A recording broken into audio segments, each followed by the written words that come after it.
No último domingo, eu comecei uma série de reportagens pelo jornal, onde eu abordo a entrada de adolescentes no tráfico. A história começou quando, no ano passado, eu tive conhecimento de um adolescente que era da Penha, e ele tinha sido apreendido durante um roubo de um carro. E eu vi essa história pelo antigo Twitter, e aparecia o nome desse adolescente, e eu resolvi pesquisar sobre ele no Instagram. E eu acho o perfil dele, e quando eu começo a fazer buscas, né, pelas próprias imagens e pelos vídeos publicados, eu vejo que ele marcava outros amigos que também eram do tráfico, também da Penha, todos ligados ao Comando Vermelho. E me chama muita atenção porque eles divulgavam ali uma vida de ostentação, então tinha muitas imagens, né, deles usando drogas, portando armas, participando de bailes na comunidade e eventualmente também cometendo crimes. Então eles publicavam, por exemplo, vídeos fazendo roubos, ou então depois comemorando o resultado de furto, né, de telefones.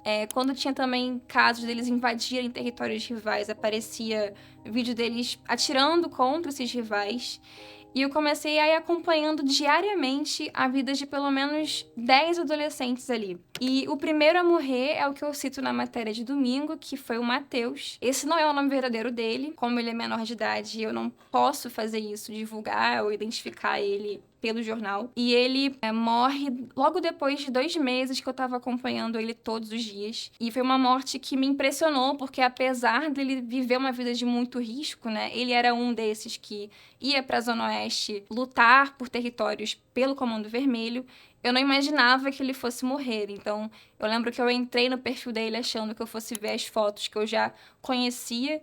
E, de repente, eu vejo, na verdade, publicações de luto das pessoas lamentando a morte dele e, eventualmente, também divulgando o velório, né, como seria. Na hora eu olhei esse conteúdo e eu fiquei, caramba, ele tinha 17 anos, né?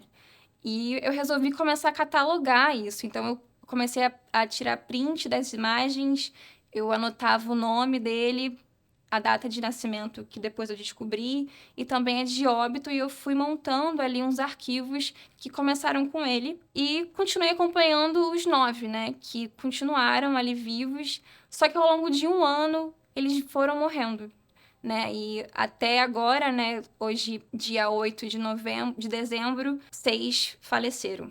E faleceram em contexto de operação policial ou por rivais. A maioria deles morreu esse ano. 2 morreram no mesmo dia, que foi numa operação que aconteceu na Gardenia Azul, no início de novembro. E o outro foi na última operação que teve na Penha, né, que 117 suspeitos morreram. E na matéria eu conto um pouco sobre a falência social que é, né, a gente normalizar que adolescentes e crianças estejam expostos ao crime e o crime acaba sendo uma alternativa de lucro, né, de riqueza, de dinheiro rápido para eles, né, e o quanto seria importante que políticas públicas, né, que são falas que os próprios especialistas que eu ouvi na matéria levantam, fossem realmente alvo, né, dos governos atuais, né, principalmente em educação, coisas que possam mostrar para esses adolescentes que eles podem fazer coisas para além do crime, né, que é uma mudança de mentalidade, de pertencimento que eles acabam encontrando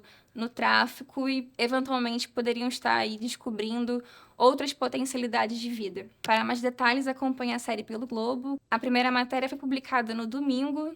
Hoje, segunda-feira, foi a segunda parte, que fala um pouco sobre o perfil dos adolescentes que estão apreendidos atualmente no Departamento de Medidas Socioeducativas, que é o DEGASE aqui no Rio, e ela se encerra amanhã com alternativas para melhorar a realidade desses adolescentes.